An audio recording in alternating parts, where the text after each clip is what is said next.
Hi, I'm Bybreen Samuels and welcome back to another episode of Soul Stirring Astrology, where I give you my texture take on the world of astrology. On August the 13th, we've got Saturn moving direct again in Sagittarius. Now, during that week, there aren't any planets that are in air signs. So the logical, rational way of dealing things has been superseded by instincts and feelings, practicalities and purification. And so purification really is a central theme because we need to go back over the last 4 years in particular when Saturn first entered Scorpio, and then it was subsequently followed by Mars in Scorpio.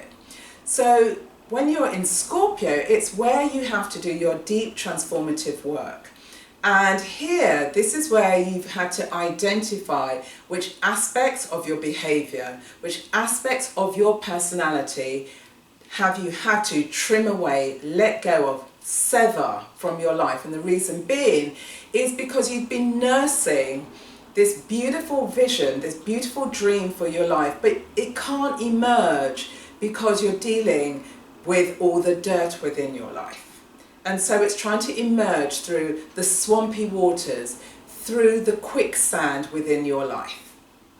Now, I used to be a practicing Buddhist. I practiced Buddhism for 12 years, and our symbol was the lotus flower, and the lotus flower that grows through murky waters. And that's what this last 4 years has been about. When Saturn entered into Scorpio, it's about how have you been able to purify or cleanse your murky waters. So the way that I applied it to my life is that I have been transforming my health, which ties in very much with this purification. And so I've been transforming my health so much so that I'm on the cusp of reversing type 2 diabetes. So here is the signature of what did I have to purge, what did I have to let go of, and obviously that's the same type of question you can ask yourself. Now that Saturn is moving into Sagittarius, it's joined also by Mars. And so here you've got this great potential for courage, confidence and gravitas in terms of creating that in your world, because you have the ability to roll up your sleeves and now bring that dream to life. Now the context for this is that we've got Virgo, and we have the North Node in Virgo and Jupiter, which remains there until September the 8th when it moves into Libra.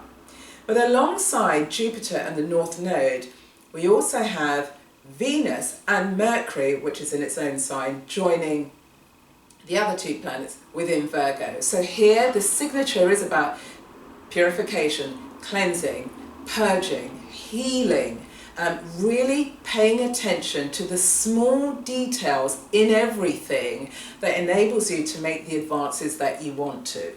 And so what this is suggesting is that now that we have these two powerful planets, Mars and Saturn, moving forward in Sagittarius, is that you've got this very powerful foundation on which to build this new vision. So don't squander the opportunity, because now you have the chance to carve out a distinct place for yourself within the world. Saturn is also forming a T-square with Venus and Neptune. So Venus is in Virgo, so it's in its fall. Neptune is in Pisces, which is in its most powerful position. So where we've got this T-square going on, there's an indication and a suggestion that you could be holding your loved ones, as well as friends, as well as people within your wider social circle, to a very high standard, that you're trying to maintain this level of perfectionism within your relationships, which on the one hand is very difficult to achieve, much less to maintain. At the other end of the spectrum, you've got Venus and it's opposing Neptune, and so therefore there could be this sense of an unrealistic ideal about your relationships. And so with Saturn, Saturn wants to anchor those visions that you have and bring you back down to reality, to ground you in the reality of your relationship. So it's a time for you to have some quiet, mature reflection, whereby you're looking honestly at the quality, the quantity of your relationships and what they actually stand for. Alongside those aspects, we've got a quincunx happening between Jupiter and Uranus. Now, so that suggests a level of awkwardness, but actually with these two planets, there's an element of blending. And the reason being is because we've got Jupiter, and Jupiter here is about belief systems and justice. And then we have Uranus, which is about the collective, the higher mind, but also about innovative thinking, inventions that could actually benefit the collective. Now, because it's a quincunx, there's this level of awkwardness that potentially exists between these planets.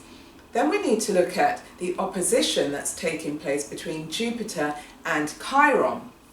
Chiron is in Pisces, and it's a direct, tight opposition. So here, you could be drawn to leading as a self-appointed leader, to take on a global cause, to right the wrongs in society, to heal the pains of other people.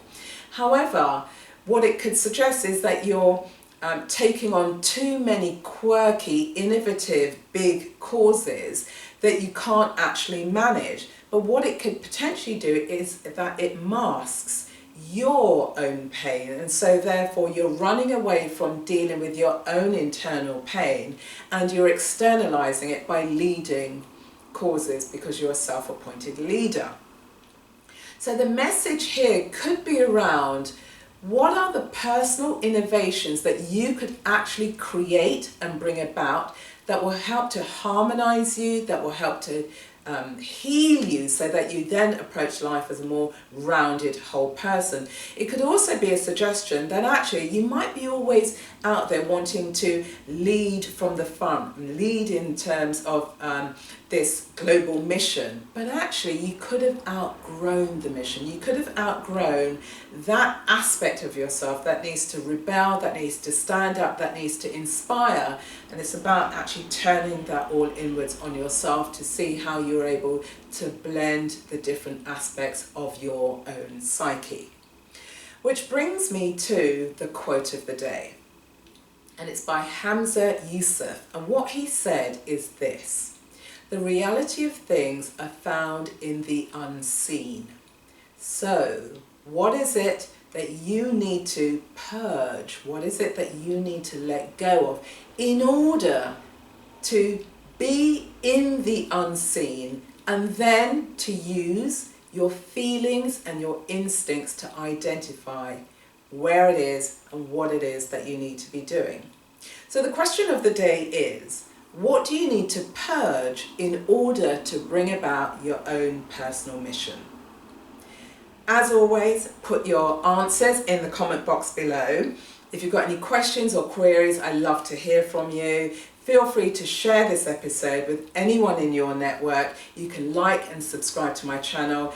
Thank you everybody who's supported me so far on my journey. Look forward to connecting with as many of you as possible, and enjoy this time now that Saturn goes back into Sagittarius, and it's going to be there until December the 20th, 2017. So you've got another 16 months in terms of you really anchoring this new dream, this new life. And actually it sets it up very well, because once Saturn leaves Sagittarius, it goes right into its own home, its natural place, which is Capricorn, and that takes place on the 21st of December 2017, whereby at that stage this dream that you've been manifesting has actually been concretized in some way. And when Saturn goes into Capricorn, this is where you're standing proudly, waiting and expecting on some level of respect